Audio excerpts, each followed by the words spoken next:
Welcome, everybody. Wonderful to have some of you here for one of our info events on the Professional Master in Sustainability, Entrepreneurship, and Technology. My name is Thomas. I'm the co-founder and chief academic officer of Tomorrow's Education and also Tomorrow University of Applied Sciences. And I'm really happy to walk you through some details with regards to our new degree program, which was started actually this year, and now we're accepting applications for the fourth cohort. And I can say that it's been an interest from the applicants as big as we've never seen it before. So really looking forward to walk you through it. We just have 30 minutes. I'm trying to not talk too fast, but there's a lot of information that I would like to give you in this call. And then there's also the possibility to book one-on-ones with either me or also Maria, who is with me on stage. You may be wondering, Maria has a double role at Tomorrow's Education. So I'm really happy that she's with me today. She's on the one hand part of the team of Tomorrow's Education, but also one of the learners in the Professional Master in cohort 3. So I will ask her in a couple of seconds, or rather minutes, to actually share her experiences when it comes to learning with us. If there's any questions, please use the chat functions. Also, if you do not hear us, you can also comment. Use the chat functions to just ask your questions that you may have. Just put them in there. We have some dedicated time to really answer your questions. But before we come to your questions, let us walk through the details. So this is a master's degree, which is offered in collaboration of two institutions. And this is one of the things that really made me proud, because the pandemic actually led to something really good, which is this collaboration. It's one of the most renowned universities in the German-speaking world, but also according to Financial Times rankings, one of the top 50 business schools, which is WU Executive Academy, our dear partner. They're the degree awarding institution, and they do not offer any online remote first degrees but this one.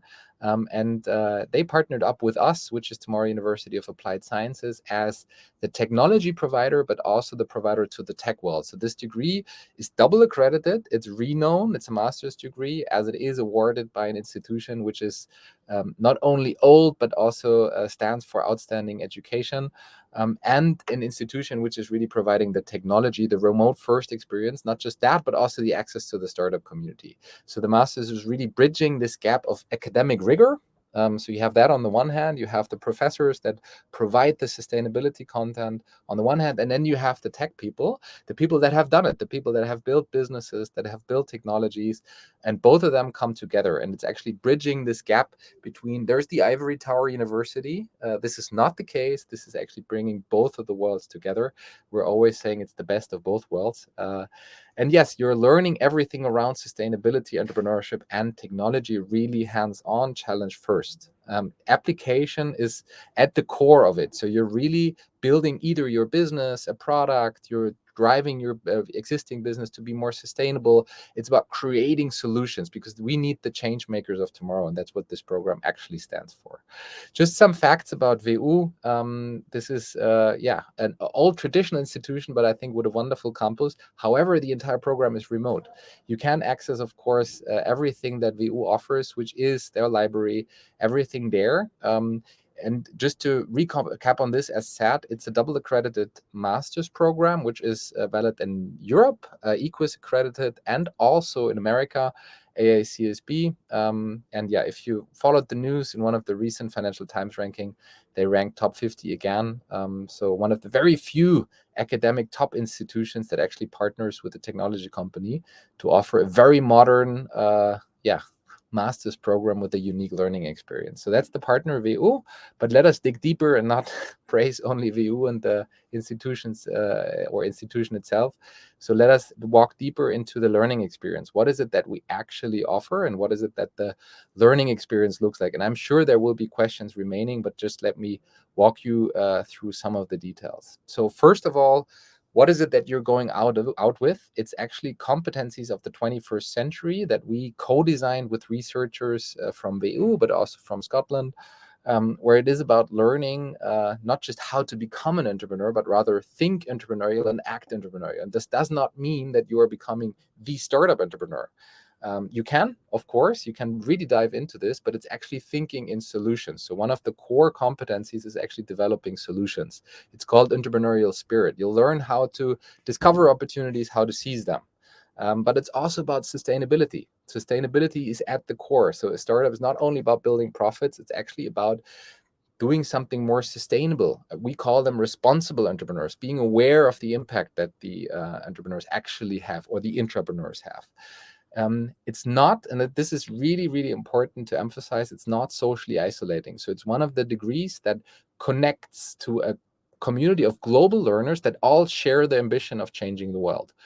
So in the meantime, we have students from all over the world, or from all continents except one, which is Antarctica.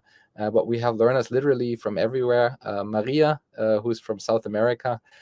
So really a diverse group of learners, and all share this ambition of wanting to change the world. And that's why social intelligence is also at the core. You're collaborating with the others, you're working with the others, you're building your global network. And technology can help with that. It does not force you to be behind your screen. It's actually joining a community of change makers, a global community of change makers. In times of information overflow, we also need cognitive proficiency, meaning we need to be able to think analytical, understand data, and make judgments based on complex sets of data. And of course, it's also about technology. A core part is to learn about technology, which means that there are live coding labs, and you'll actually building working AI prototypes. For example, you'll be coding in Python, working with data. Now, don't be afraid. This does not mean that you have to have a lot of prerequisites. You can actually start from where you are. We had a lawyer who at the very beginning said, I will not write a line of code in this program. However, he was the one building a smart waste bin that could detect the objects that were thrown in, because he was guided by our data scientists and by the experts that have built technologies like that. So you're going to be taken from where you are to not become a software engineer, but to be able to understand the technology itself and the impact of it. And this is technological literacy.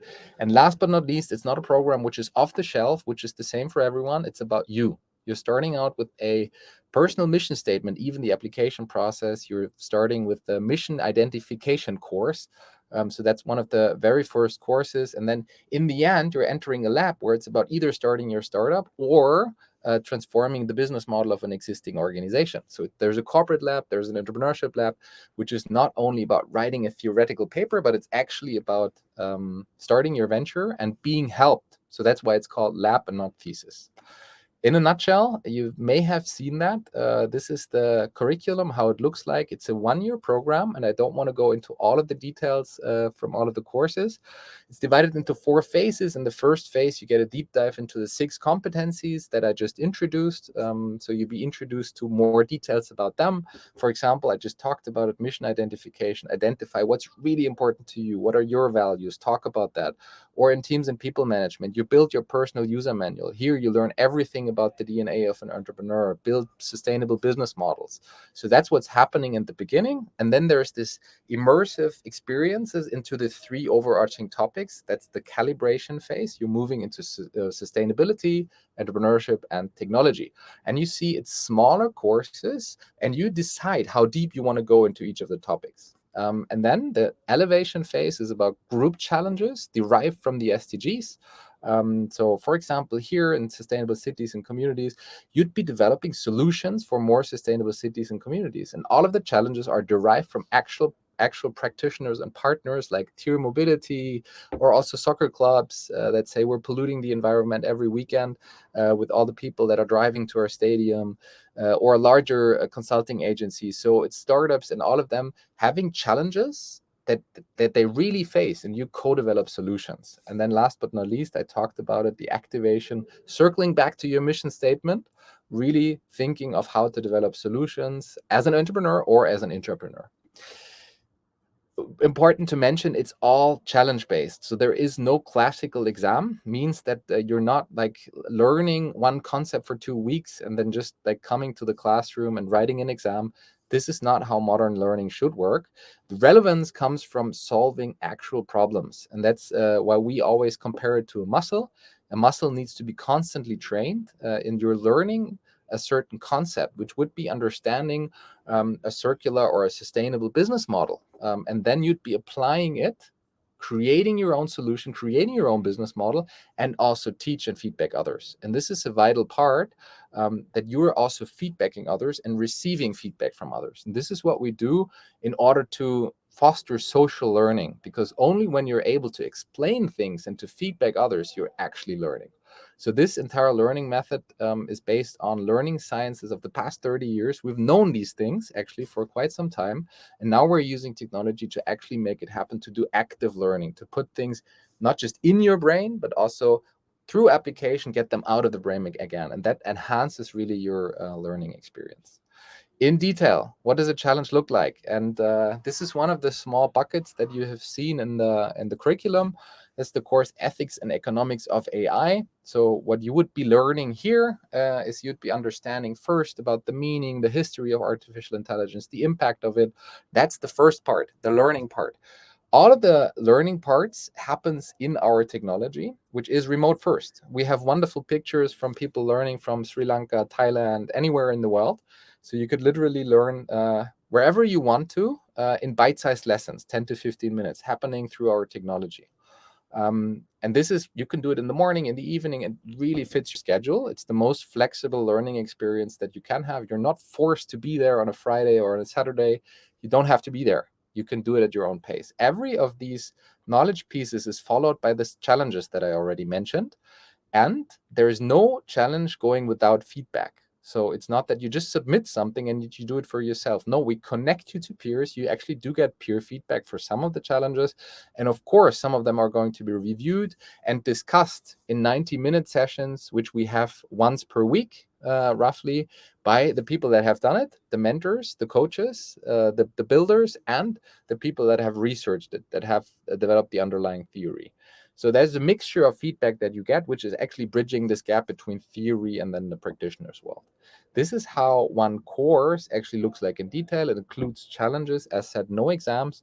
And yeah, you'll achieve it or you not yet achieve it. And then you have multiple chances to actually repeat and get better. And that's the basic idea of it. To be more concrete, what do we mean by challenges? I could tell you multiple different challenges, but this is one of my favorites. Which combines these three topics of sustainability, entrepreneurship, and technology. So you'd be getting a data set, which was actually published this year in, I think it was Nature. It's called the EDGAR food database, that provides you with a terrific breakdown of all the CO2 emissions in the food industry, by country, by subcategory, and everything. You'll read a lot of things out there, but above all, you're going to be overwhelmed when you're entering that data set because it's so large. And then you're going to be guided by data scientists that help you to understand the data, to understand the food industry, and you're supposed to derive an investment thesis. One of the teams actually discovered that coffee is the second biggest producer of CO2 after red meat. And what they then actually did is they looked deeper into it and they found that it's industrialized coffee. They found that it's actually the production process, and a lot of the cherry is actually waste when turned into coffee. Only 2 beans are in one of these cherries. And then they thought first, why don't we change that production process to be more circular? They realized they don't have the competencies for that. So they at first developed a label that states once a coffee producer produces CO2-free coffee. And I think that's a wonderful example because they then pitched it to investors. The investors said, if you really want to do that, you'll get money from us. So it's actually application-based. It's a challenge that combines sustainability, entrepreneurship, and technologies. And we have multiple of these challenges, and all of them real world. That's what we mean when we talk about challenge-based learning, putting you out of your comfort zone in a nice way. Welcome to your discomfort zone, but in a nice way. We actually want you to be challenged and actually get out of your comfort zone, because this is actually where learning happens most. In a nutshell, and I think I have to emphasize that it's all challenge-based. So you need to like this learning methodology where it's really about applying what you're just learning, where it's really about having an impact. That's what we mean when we speak about challenge-based learning. You can learn from anywhere in the world. I think you will not find a more flexible master's degree, because you can literally learn from anywhere. There's just once per week a session where we bring the cohort together. to keep the bonding and to keep them together. And it's not socially isolating, it's the opposite. So it's networking, it's really circling around building the community and fostering relationships. And if you want to know some of the people here, just some faces that you will meet in some of the sessions. There's multiple people from the tech world, from the sustainability world, people that have built businesses, people that have researched many of the topics. Paul, for example, he's the former head of user analytics and research at Twitter, or Tom, working or responsible for the Apple App Store in the German-speaking region, the founder of Ecosia. People that will give fireside chats or mentor you in some of the sessions, just to show you some of the faces that you might encounter. But apart from that, of course, also the academics. WU is providing their best professors when it comes to the sustainability topics. So you actually get that academic rigor as well. It's not just the practitioner's world, but it's combining both of the worlds. And now let me make a very short pause and give you some room for questions in case you do have questions. And you can think of questions already while I'll ask Maria to just share her experience so far in the professional masters. Maria, how's challenge-based learning for you? How do you experience the entire learning experience? So far, I mean, since day one, we have been challenged to think and solve real life problems. For me, it was really important to find a master degree where I can actually apply what I'm learning. And I think I found that here in Tomorrow's Education.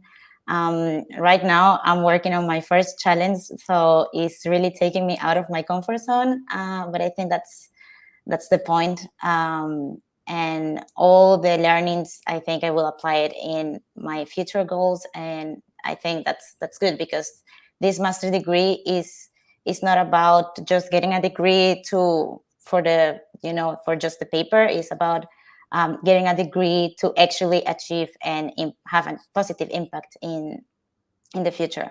Yeah. Absolutely. And yeah, I mean, you can always, we just want to offer this if you're interested and want to know more, don't want to ask the question here, or type it in the chat. That's totally fine. You can always approach the two of us or Tomorrow's Education for a one-on-one session. Maria is also happy to share more details about her learning experiences, about some challenges, and I am too. Yes, Okay. I mean, I think a really important topic that everyone's ask when they're applying is about the community. It is also really important for you to know that it is great to have such a international and from different backgrounds, like educational backgrounds community, because we have people from marketing, from business, tech. So in some like group challenges, you can just work with people who have like a different approach how to solve things, and there is like a lot of room to learn and to learn from your colleagues, not just from the mentors and of course the professors, but also our colleagues. My colleagues are like amazing, and they really have um, something new and something special to bring and to learn from it. Yeah.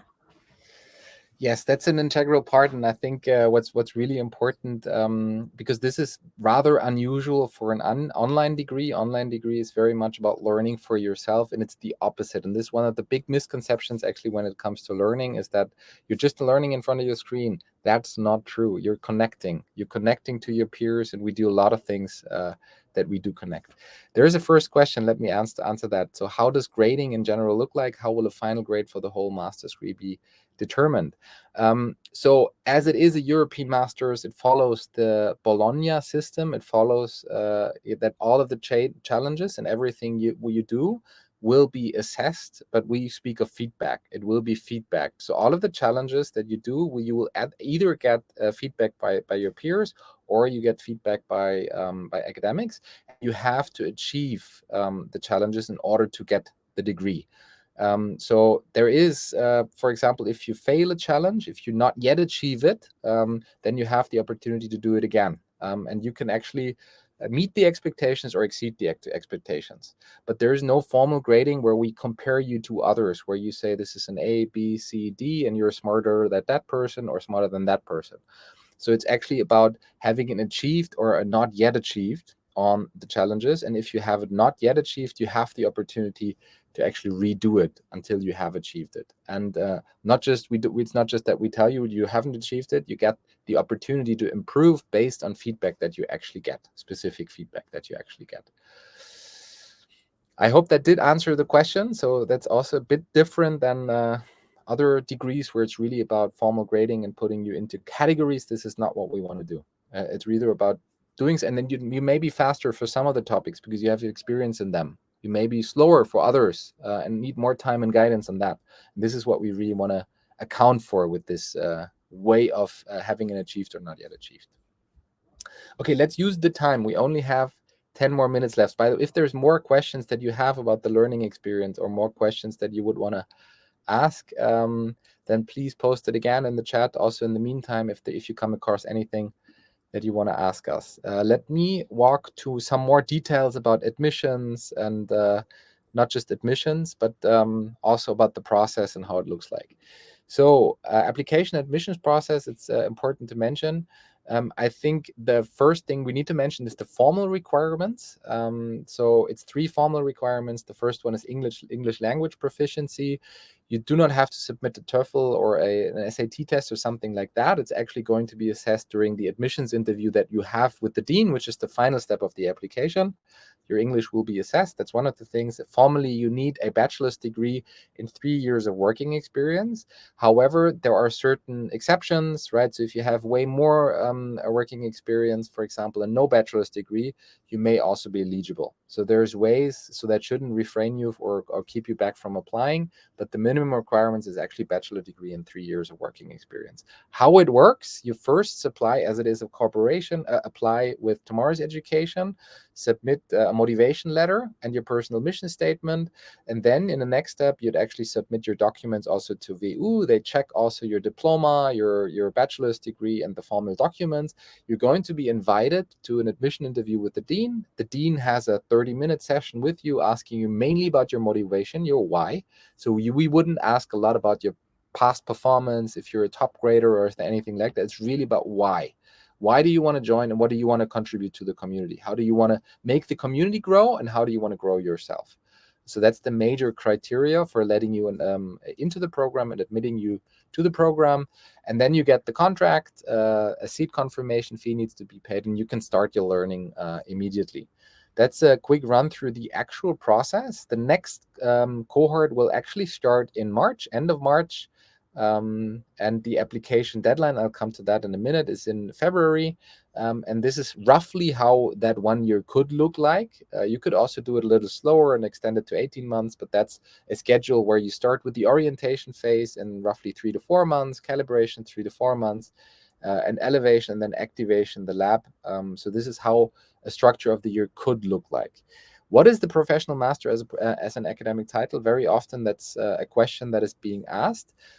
It's not a new degree. It's actually quite a strong and upcoming degree, which specifically shows that expertise and the bridge between these two subjects, between these two worlds, which is academic rigor and expertise in sustainability, entrepreneurship, and technology. It's an upcoming, especially in the English-speaking countries, and it's an upcoming degree. Many of the MBA degrees now have that title of professional degree, and it stands. And if you ask, for example, what can I get out of this as a career, everything that has to do with digital and tech, that may be with regards to digital transformation or innovation within an existing corporate, that may be becoming an entrepreneur. So the interesting thing is that much of the people studying in the program already were approached by some of our partners, but externals, and did get job offers from the tech community. And that's not really depending on the degree, but I wanted to let you know that this is the title as such, as a professional master, may sound new to some of you. It's not the typical master of science, which is rather really science and research related. It's the professional master, which is an executive education, and it's quite renowned. Financing options and scholarships. There is an early bird deadline. So if you decide to apply and do that before the 25th of January, you would get a 2,000 euro tuition discount. In total, the tuition fee is 24,000 euros. That's the regular amount for the entire program, 2,000 euros off if you apply before the 25th of January. There's no commitment needed with that first application. It's just submitting an application, including the motivation letter and including your personal mission statement. With that, you'd secure the 2,000 euro discount. And additionally, there are scholarships available, 3 different ones. Important to mention is they're not combinable amongst each other. So you could not combine this scholarship with each other. For example, let's say the diversity scholarship with the purpose scholarship, but they're combinable with the early bird. So if you apply for them with an essay of maximum to, I think it's 450 words, if you apply for one of them, you'd be granted up to 7,000 euros. The criteria you can also see here. If you have questions around that, let us know. And the question is, how do I write an essay? That's what we get very often. Same as for the motivation letter. It should circle around you. It should circle around why do you think you're actually eligible for that scholarship, and how does that help you to grow personally? How would you contribute? For example, when it's about global diversity, that's not only limited, for example, to gender or ethnicity. It's also to calling out to the people that want to explore the world and be the ambassadors when it comes to diversity. As said, one of the target groups we have is people traveling the world, exploring different cultures, and educating around that. But that's just one of the examples. There's many more opportunity or ways to argue why you're eligible for one of the scholarships. Payment plans, that's the cool thing, is that VU is very flexible. The Vienna University, when it comes to payment, you wouldn't have to pay the entire amount at once. You could have a payment in installments, in separate installments, up to 5. There's only the 10% seat confirmation fee that you pay at the very beginning, and the rest is actually quite flexible. And last but not least, here are the dates again. On the 18th of February, there's the application due. Then you, in the next step, after we have reviewed it, have to submit it to VU. Then there will be the interview scheduled with the dean. You can also walk through the entire process beforehand. It's not, we already have a lot of people that have gone through the application already are scheduled, and we have the first that are actually accepted to the program already. But that's the latest date now for cohort 4. The VU interview needs to be scheduled until the 15th. The contract needs to be signed, and then on the 29th, we're kicking off the program. And wow, I'm sorry. Whenever I talk about the master's program, I talk too much, so we don't have that much time for a Q&A. But let's see. Are there any more questions? Okay. Just wanted to say hi. So it's VU. It's not VHU. It's Vienna University of Business and Economics. So that's sometimes it's confused. The one is in Wallenda and the second one is in Vienna. Yeah, wonderful. I mean, if there are no additional questions, in case there's nothing coming in, Maria, anything to add from your side, which I did forget? If you have any question regarding my student, how do I feel about the university and the challenges and everything, feel free to add that in your emails. I can answer any question you have. So we're here to help you and to help you during your admission process. So yeah, feel free to contact me. Perfect. Wonderful. Same for me. You can book a call with me. I think there's a link even on the webpage, 50 minutes, 30 minutes. If it's specific questions about anything, let me know. And yeah, so far then I think it's perfect on time. Thank you very much for tuning in. Thank you very much for listening. I hope you're now a little smarter when it comes to the entire program. If there are additional questions, as said, reach out to us. We're happy to answer them. And looking forward to perhaps seeing you in the program. If not in this, then seeing you in the community. Let us know. Have a great evening. And especially if we don't see each other, enjoy the Christmas time. Let's not be too hectic. Bye-bye. Ciao, Thomas. Ciao, Maria.